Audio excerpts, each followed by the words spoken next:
Ito, good day mga bro. Ito, meron tayong repair na Hisense. Hisense na 55. Ngayon pinag-iisipan pa ng may-ari kung papagawa o hindi. Kasi ang price nito, yung LCD panel, nasa 16,000 yung price nito. Mukhang bago pa talaga siya. Okay, ako sa akin na. Sige. Eto, nabuksan ko na. Try natin tong blocking na to. Hindi natin kung obra to.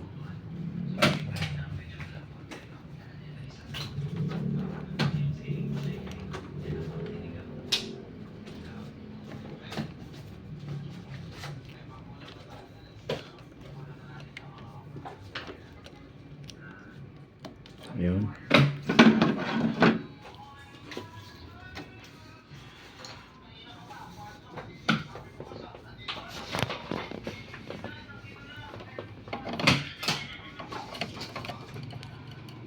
Ayan.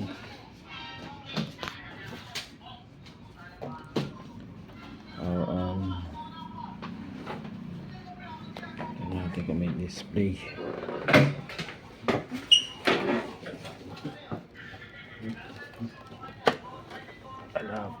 Wala. Ayun, meron na, oh.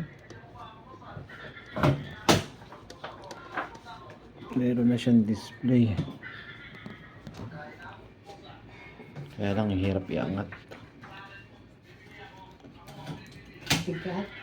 Oh, bigat. Dito na lang. Isilipin ko na lang dito. Ayun guys, meron na. Ayun. Ayun. Okay na. Okay na yung TV nila, mga bro. Sige lang yung ginawa ko. Ayan. Tingnan nyo na lang kung ilang i-zoom natin.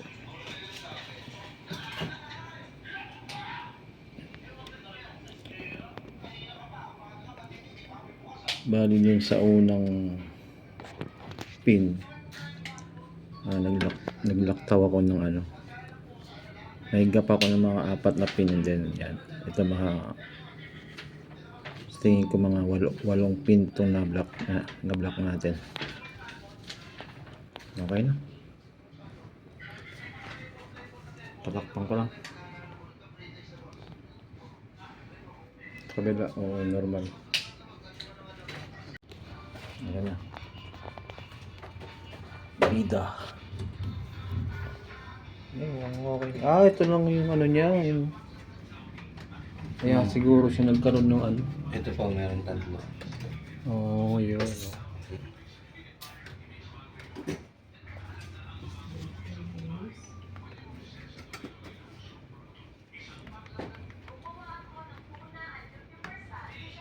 Ay, hindi pala siya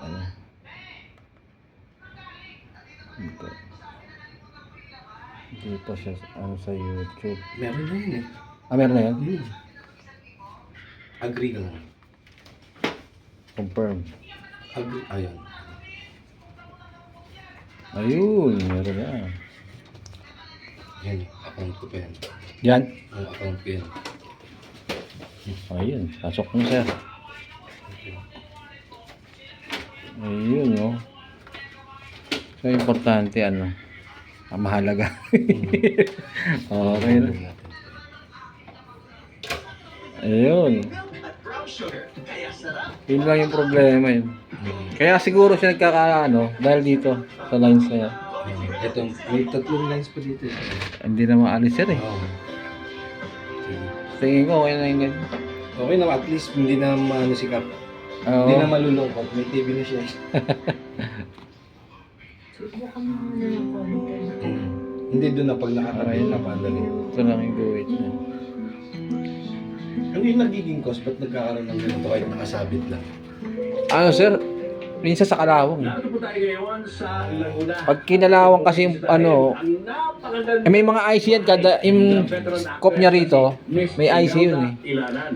Once na kinalawang, tapos grounded, nasisira na yung kabila. Kabila kasi yan eh.